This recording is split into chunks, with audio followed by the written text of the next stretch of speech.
Assalamu alaikum wa rahmatullahi wa barakatuh. This is me, Aiza Umar. I hope you all are well, inshallah. Surah Al-Baqarah, ayat number 31. وَعَلَّمَ آدَمَ الْأَسْمَاءَ كُلَّهَا ثُمَّ عَرَضَهُمْ عَلَى الْمَلَائِكَةِ. پھر اللہ سبحانہ و تعالیٰ نے آدم علیہ السلام کو کچھ چیزوں کے نام بتا دیے اور اس کے بعد ان کو فرشتوں کے سامنے پیش کیا. فَقَالَ انبئونی باسماء هؤلاء ان کنتم صادقین. پھر اللہ تعالیٰ نے فرشتوں سے کہا کہ اگر تم اپنی بات میں سچی ہو نا جو تم نے پہلے کہی تھی تو پھر اب مجھے ان ناموں کے بارے میں خبر دو. قالوا سبحانک لا علم لنا. آگے سے فرشتے کہتے ہیں اللہ تعالیٰ تو پاک ہے، ہم ان ناموں کو نہیں جانتے. الا ما علمتنا، مگر جو تو نے ہمیں سکھایا ہے، یعنی ہم تو صرف اتنا ہی جانتے جتنا تو نے ہمیں بتایا، ہم ان چیزوں کے بارے میں نہیں جانتے. انک انت العلیم الحکیم، بے شک تو ہی خوب جاننے والا ہے، خوب حکمت والا ہے.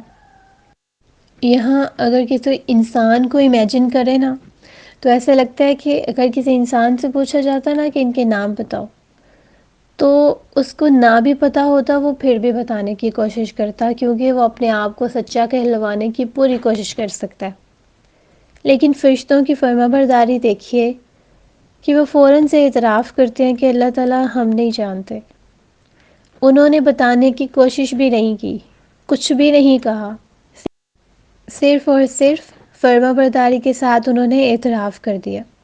لیکن آدم علیہ السلام کو اللہ تعالیٰ نے القاء کر دیے تھے، یعنی الہام کر دیے تھے وہ نام، اور آدم علیہ السلام کو ان چیزوں کے بارے میں علم ہو چکا تھا. سبحانک لا علم لنا الا ما علمتنا.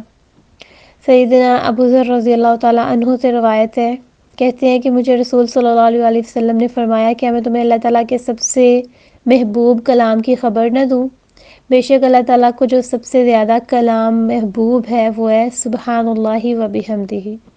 اور ایک اور روایت میں ہے کہ رسول صلی اللہ علیہ وسلم سے پوچھا گیا کون سا کلام افضل ہے، فرمایا جس کو اللہ تعالیٰ نے اپنے ملائکہ کے لیے پسند کیا ہے. ملائکہ یعنی کہ فرشتوں کے لیے. سبحان اللہ و بحمدہ، اللہ تعالیٰ اپنی تعریف کے ساتھ پاک ہے. یہ مسلم کی روایت ہے. سیدنا موسیٰ علیہ السلام نے جب توبہ کی تھی تو انہوں نے بھی یہی کہا تھا نا، قال سبحانک تبت الیک وانا اول المؤمنین، کہ تو پاک ہے، میں نے توبہ کی ہے اور میں ایمان لے کے آنے والوں میں سب سے پہلا ہوں. یعنی توبہ کرنے کے بعد انسان دوبارہ سے کہے کہ میں اللہ تعالیٰ آپ پر ایمان لے کے آتا ہوں، اللہ تعالیٰ کو یہ چیز پسند ہے. اور پھر جب یونس علیہ السلام مچھلی کے پیٹ میں تھے تو ان کی بھی تسبیح یہی تھی نا. تو اللہ تعالیٰ کو یہ کلمات بہت پسند ہے، سبحانک والے. پھر ایک اور روایت سے پتہ چلتا ہے کہ نبی کریم صلی اللہ علیہ وسلم نے فرمایا دو کلمے ایسے جو کہ زبان پہ بہت ہلکے ہیں لیکن میزان میں بہت بھاری ہیں، اللہ تعالیٰ کو بہت محبوب ہے. سبحان اللہ و بحمدہ، سبحان اللہ العظیم، یعنی میں اللہ تعالیٰ کی پاکی بیان کرتی ہوں اور اس کی تعریف کرتی ہوں، اس کی تمجید کرتی ہوں. بے شک وہ باعظمت ہے اور اللہ تعالیٰ تمام عیوب سے، تمام نقائص سے پاک ہے. ان ساری چیزوں سے جو چیز سمجھ میں آتی ہے وہ ہے علم کی اہمیت. اللہ سبحانہ و تعالیٰ نے فرشتوں پر انسانوں کو اگر اہمیت دی ہے تو وہ کس وجہ سے دی ہے؟ علم کی وجہ سے. فرشتوں کے اندر یہ صلاحیت نہیں ہے. انسان آبزرو کر سکتا ہے، علم حاصل کرنے کے لیے طرح طرح کی چیزیں کر سکتا ہے اور اس کو سمجھ بھی آ سکتی ہیں، لیکن فرشتے اس قابل نہیں ہیں. ان کو صرف اور صرف اتنی ہی چیز سمجھ میں آ سکتی ہے جتنی کہ ان کو بتائی جائے گی. ان کا کام صرف اتنا ہے کہ وہ اللہ تعالیٰ کی تعریف کرتے ہیں، تحمید بیان کرتے ہیں اور بس. لیکن انسانوں کا کام اس سے زیادہ ہے. وہ اللہ تعالیٰ کی تعریف و تحمید تو بیان کریں گے، لیکن اس کے علاوہ ان کے پاس صلاحیت ہے کہ وہ کائنات میں غور و فکر کریں، علم حاصل کریں، جو اللہ تعالیٰ نے دیا اس کو سمجھیں اور اللہ تعالیٰ کی حاکمیت کو دنیا میں قائم کریں، یعنی اس کا پیغام ان لوگوں تک بھی پہنچائیں جہاں تک نہیں پہنچا. انک انت العلیم الحکیم، بے شک تو علم والا ہے اور حکمت والا ہے۔ کوئی بھی چیز اللہ تعالیٰ کے علم سے باہر نہیں ہے، ہر چیز کا اس نے اپنے علم کے ساتھ احاطہ کیا ہوا ہے۔ آسمانوں اور زمین میں ذرا برابر چیز بھی ایسی نہیں ہے جس کے بارے میں اللہ تعالیٰ کو علم نہ ہو، ٹھیک ہے؟ سمندر میں چاہے کوئی چھوٹی ہے مچھلی، چاہے کوئی بڑی ہے، اللہ تعالیٰ سے چھپی ہوئی نہیں ہے۔ کوئی بھی ذرہ ہے کہیں بھی ہے، کوئی بھی پتا ہے کہیں بھی ہے، کوئی تنکا ہے کہیں بھی ہے، اللہ سبحانہ و تعالیٰ کو اس کا علم ہے۔